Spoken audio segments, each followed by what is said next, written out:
really see I guess bullying based on what agencies you enjoy.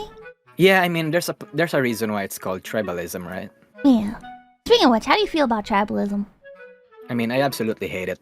I miss that times, I guess, when Hololive fans and DepressedNousagi fans were basically friends, because I joined Was at there that a time. time? Yeah, man, come on.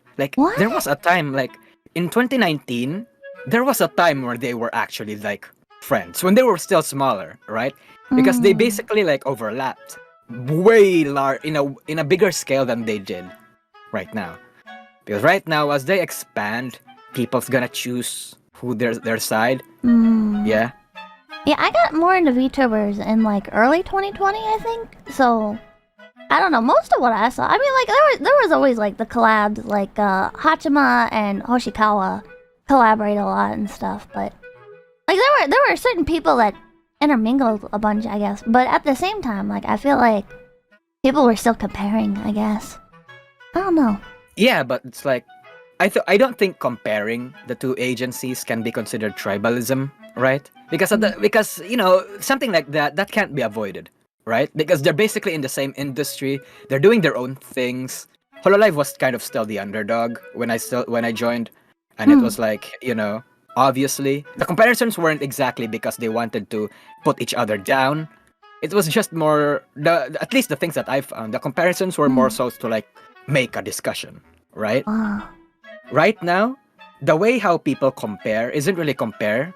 It's comparing because they want to put the other company down. I mean, that's yeah. Maybe I was looking for that kind of thing. I used to be pretty this year even. I used to be pretty hardcore tribalist for Hololive. I was one of those. I'm sorry. No, it's okay. It's okay. It definitely happens. I can't even pinpoint how that happened, to be honest. I feel like when tribalism got intense, not intense, but when it spiked a little bit was when the Amano Alloway drama happened. I feel like that's when it kind of spiked. Yeah, you wanna explain that a bit? A large fraction of those that absolutely shot on Mano Alloway were Nijisanji fans. Allegedly. I mean, you never know who's just putting on a front, false flaggers. They were concern baiting, I guess. Yeah, exactly. They were doing that. And whether or not Nijisanji fans were actually responsible for it, it doesn't matter. What does matter is that it got a lot of Hololive fans angry. This was a time where nobody was clarifying things, right? They just read of stuff in VT or in emotionally charged Reddit posts, and they see that Nijisanji fans from Nico Nico are harassing Mano Alloway, those fucking douchebags. When you see stuff like that, you basically believe it because there was no half reliable information from that, especially since the language barrier made everything difficult.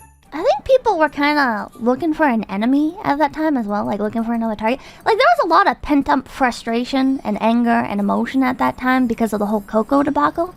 I think that was at the same time, wasn't it? I mean, it's weird, right? Because for that entire the late half of Cover Corps 2020, it was actually shit, right?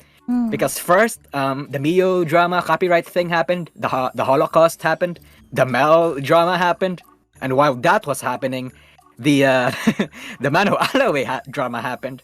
Then 3 weeks after the Mano Alloway drama happened, the Coco drama happened, and after the Coco drama happened. Yeah, it was a shit show. 2020 was Hololive's darkest year, but also at the same time the year where they grew like a motherfucker. Chat's asking about the Holocaust. It was Okami Mio was getting a bunch of her videos taken down. The Holocaust was when Mio was playing this one Capcom game, right? Cover said basically that they were allowed to do that, but actually Cover was just being incompetent at the time. They were telling me all this stuff and it turns out to be wrong. Then Capcom actively targeted them. Hey, you're not allowed to do this. You have to do what everyone else is doing, you fucking leeches. Pay for our stuff, get our permission. And then they copyrighted Mio, and then management panicked. Every game that they weren't able to verify that they had permissions for, they basically deleted a lot of the things. Not privated, deleted. Subaru's archives, oh my god, that got nuked. A lot of things got nuked.